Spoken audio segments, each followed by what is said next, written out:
Alma, chapter 47. Amalickiah uses treachery, murder, and intrigue to become king of the Lamanites. The Nephite dissenters are more wicked and ferocious than the Lamanites, about 72 BC.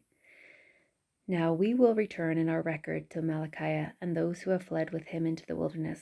For behold, he had taken those who went with him, and went up in the land of Nephi among the Lamanites, and did stir up the Lamanites to anger against the people of Nephi, insomuch that the king of the Lamanites sent a proclamation throughout all his land among all his people, that they should gather themselves together again to go to battle against the Nephites.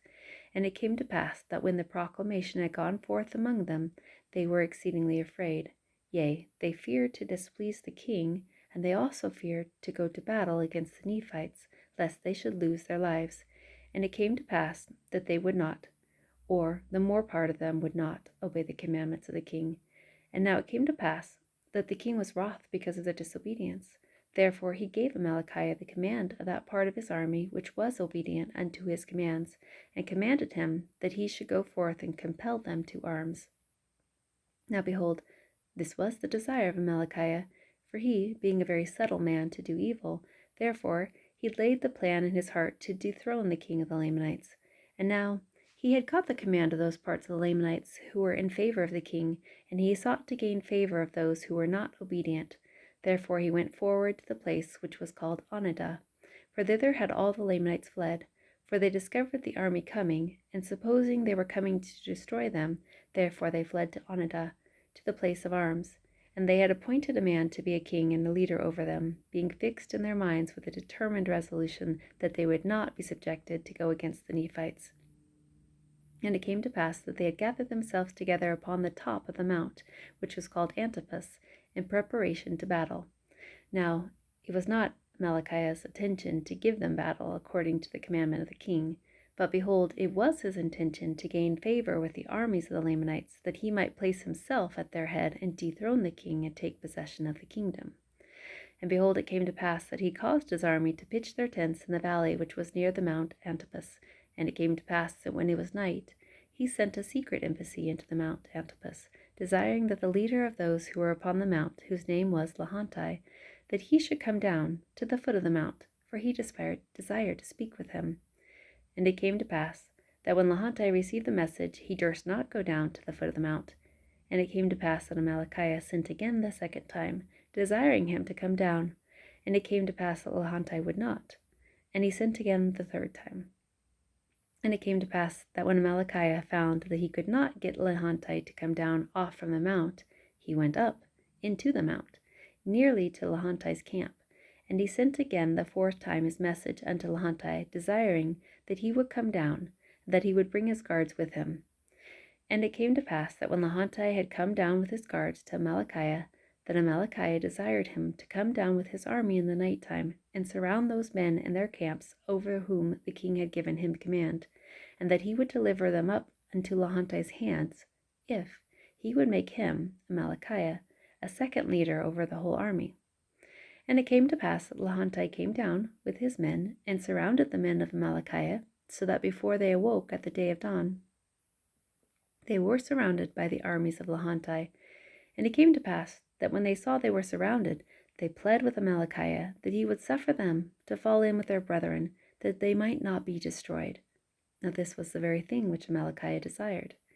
And it came to pass that he delivered his men, contrary to the commands of the king. Now this was the thing that Amalickiah desired, that he might accomplish his designs in dethroning the king. Now it was the custom among the Lamanites, if their chief leader was killed, to appoint the second leader to be their chief leader.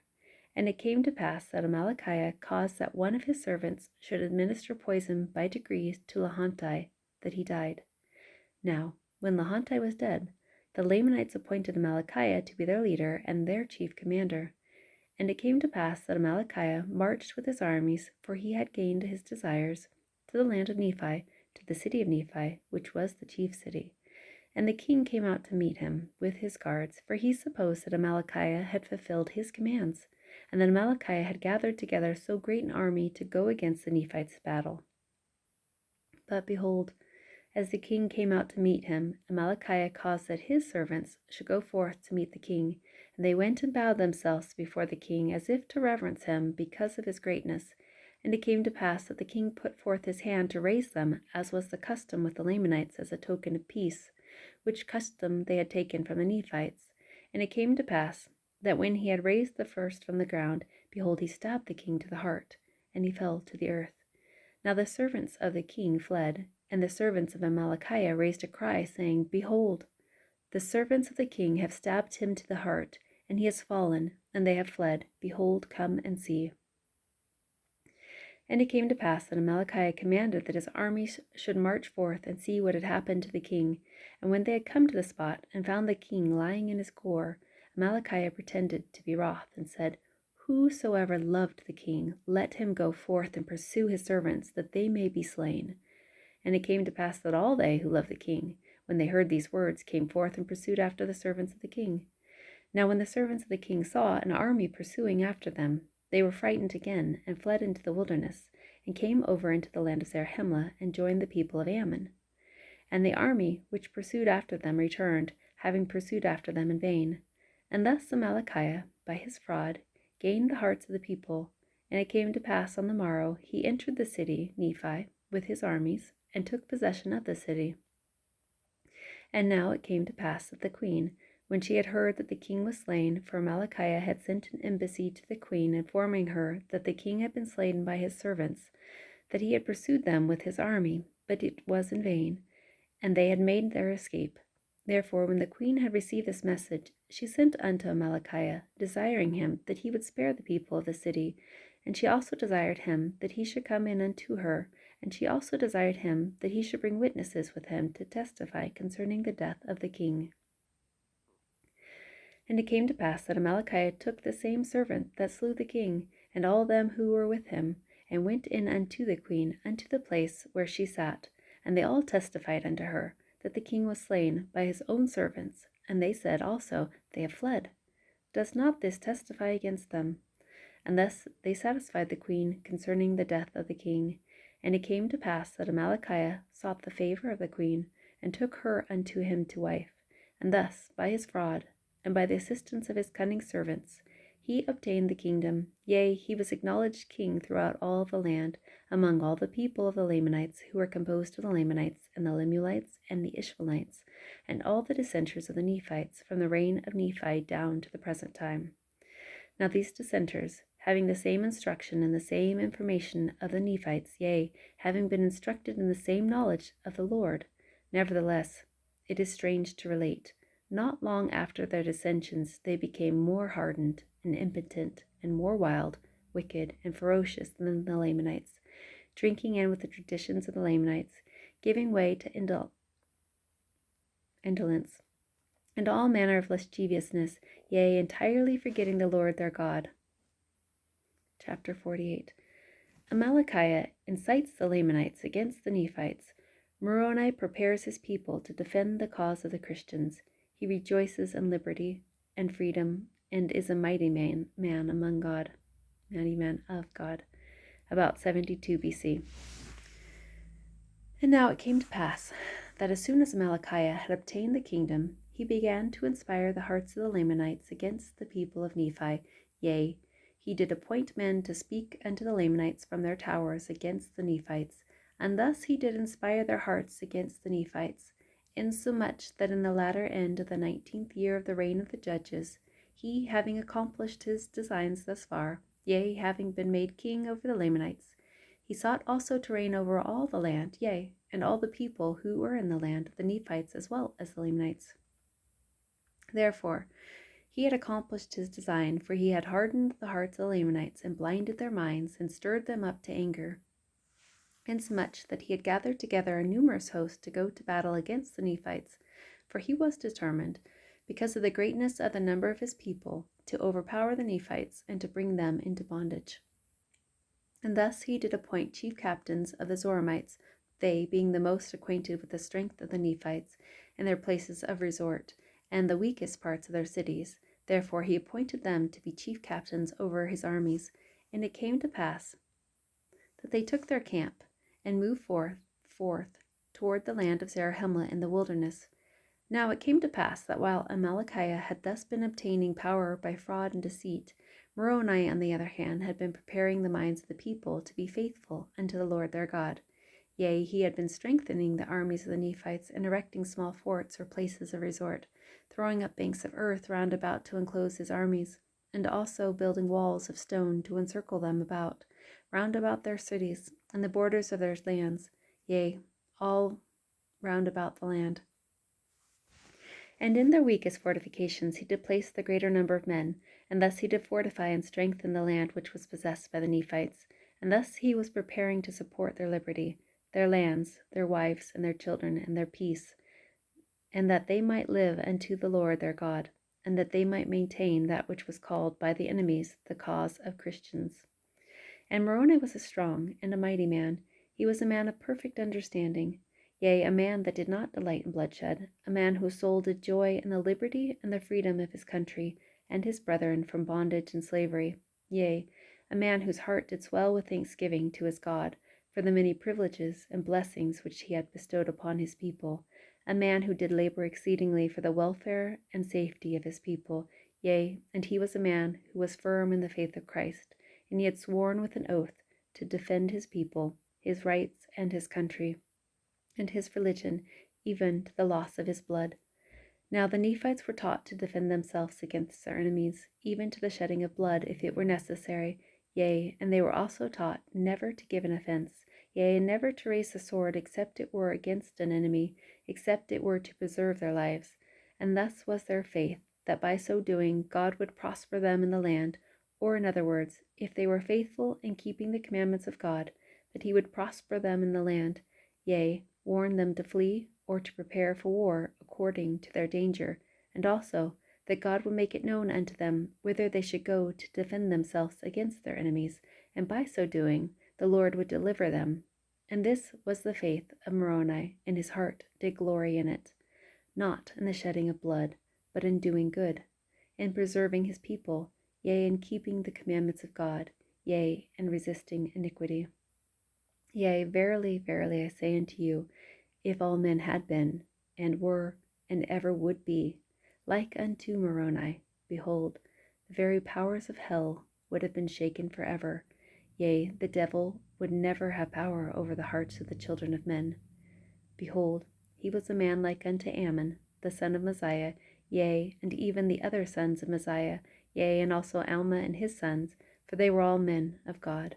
Now behold, Helaman and his brethren were no less serviceable unto the people than was Moroni, for they did preach the word of God, and they did baptize unto repentance all men whosoever would hearken unto their words. And thus they went forth, and the people did humble themselves because of their words, insomuch that they were highly favored of the Lord. And thus they were free from wars and contentions among themselves, yea, even for the space of 4 years. But as I have said, in the latter end of the 19th year, yea, notwithstanding their peace amongst themselves, they were compelled reluctantly to contend with their brethren the Lamanites. Yea, and in fine their wars never did cease for the space of many years with the Lamanites, notwithstanding their much reluctance. Now they were sorry to take up arms against the Lamanites, because they did not delight in the shedding of blood. Yea, and this was not all. They were sorry to be the means of sending so many of their brethren out of this world into an eternal world, unprepared to meet their God. Nevertheless, they could not suffer to lay down their lives, that their wives and their children should be massacred by the barbarous cruelty of those who were once their brethren, yea, and had dissented from their church, and had left them, and had gone to destroy them by joining the Lamanites. Yea, they could not bear that their brethren should rejoice over the blood of the Nephites, so long as there were any who should keep the commandments of God. For the promise of the Lord was, if they should keep his commandments, they should prosper in the land. Chapter 49. The invading Lamanites are unable to take the fortified cities of Ammonihah and Noah. Amalickiah curses God and swears to drink the blood of Moroni. Helaman and his brethren continue to strengthen the church, about 72 BC. And now it came to pass in the 11th month of the 19th year, on the 10th day of the month, the armies of the Lamanites were seen approaching towards the land of Ammonihah. And behold, the city had been rebuilt, And Moroni had stationed an army by the borders of the city, and they had cast up dirt round about to shield them from the arrows and the stones of the Lamanites. For behold, they fought with stones and with arrows. Behold, I said that the city of Ammonihah had been rebuilt. I say unto you, yea, that it was in part rebuilt. And because the Lamanites had destroyed it once, because of the iniquity of the people, they supposed that it would again become an easy prey for them. But behold, how great was their disappointment! For behold, the Nephites had dug up a ridge of earth round about them, which was so high that the Lamanites could not cast their stones and their arrows at them, that they might take effect. Neither could they come upon them, save it was by their place of entrance. Now, at this time, the chief captains of the Lamanites were astonished exceedingly, because of the wisdom of the Nephites in preparing their places of security. Now the leaders of the Lamanites had supposed, because of the greatness of their numbers, yea, they supposed that they should be privileged to come upon them as they had hitherto done. Yea, and they had also prepared themselves with the shields and with breastplates, and they had also prepared themselves with garments of skins, yea, very thick garments to cover their nakedness. And being thus prepared, they supposed that they should easily overpower and subject their brethren to the yoke of bondage, or slay and massacre them according to their pleasure. But behold, to their uttermost astonishment, they were prepared for them, in a manner which they had never been known among the children of Lehi. Now they were prepared for the Lamanites to battle after the manner of the instructions of Moroni. And it came to pass that the Lamanites, or Amalekites, were exceedingly astonished at their manner of preparation for war. Now, if King Amalickiah had come down out of the land of Nephi at the head of his army, perhaps he would have caused the Lamanites to have attacked the Nephites at the city of Ammonihah. For behold, he did care not for the blood of his people. But behold, Amalickiah did not come down himself to battle, and behold, his chief captains durst not attack the Nephites at the city of Ammonihah, for Moroni had altered the management of affairs among the Nephites, insomuch that the Lamanites were disappointed in their places of retreat, and they could not come upon them. Therefore they retreated into the wilderness, and took their camp, and marched towards the land of Noah, supposing that to be the next best place for them to come against the Nephites. For they knew not that Moroni had fortified or had built forts of security for every city in all the land round about. Therefore they marched forward to the land of Noah with a firm determination. Yea, their chief captains came forward and took an oath that they would destroy the people of that city. But behold, to their astonishment, the city of Noah, which had hitherto been a weak place, had now by the means of Moroni become strong, yea, even to exceed the strength of the city Ammonihah.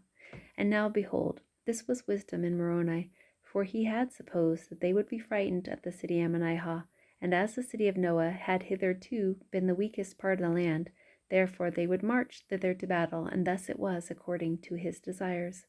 And behold, Moroni had appointed Lehi to be chief captain over the men of that city, and it was that same Lehi who fought with the Lamanites in the valley on the east of the river Sidon.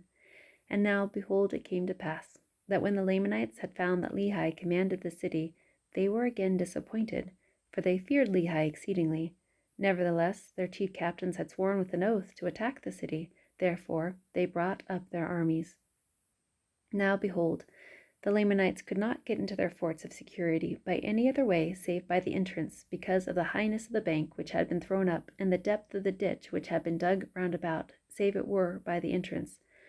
And thus were the Nephites prepared to destroy all such as should attempt to climb up to enter the fort by any other way, by casting over stones and arrows at them.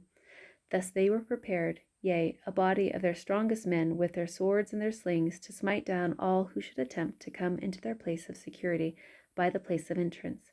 And thus were they prepared to defend themselves against the Lamanites. And it came to pass that the captains of the Lamanites brought up their armies before the place of entrance, and began to contend with the Nephites to get into their place of security. But behold, they were driven back from time to time, insomuch that they were slain with an immense slaughter. Now when they found that they could not obtain power over the Nephites by the pass, they began to dig down their banks of earth, that they might obtain a pass to their armies, that they might have an equal chance to fight. But behold, in these attempts they were swept off by the stones and arrows which were thrown at them, and instead of filling up their ditches by pulling down the banks of earth, they were filled up in a measure with their dead and wounded bodies. Thus the Nephites had all power over their enemies, and thus the Lamanites did attempt to destroy the Nephites until their chief captains were all slain. Yea, and more than 1,000 of the Lamanites were slain, while on the other hand there was not a single soul of the Nephites which were slain.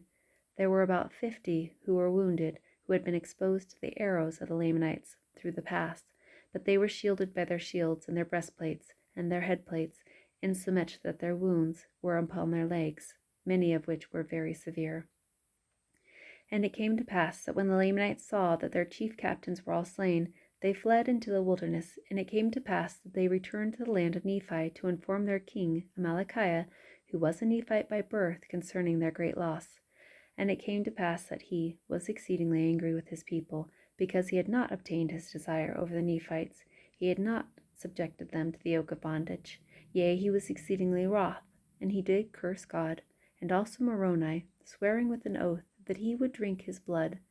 And this because Moroni had kept the commandments of God in preparing for the safety of his people. And it came to pass that on the other hand, the people of Nephi did thank the Lord their God, because of his matchless power in delivering them from the hands of their enemies. And thus ended the 19th year of the reign of the judges over the people of Nephi. Yea, and there was continual peace among them, and exceedingly great prosperity in the church, because of their heed and diligence which they gave unto the word of God, which was declared unto them by Helaman and Shiblon and Corianton and Ammon and his brethren, yea, and by all those who had been ordained by the holy order of God, being baptized unto repentance, and sent forth to preach among the people.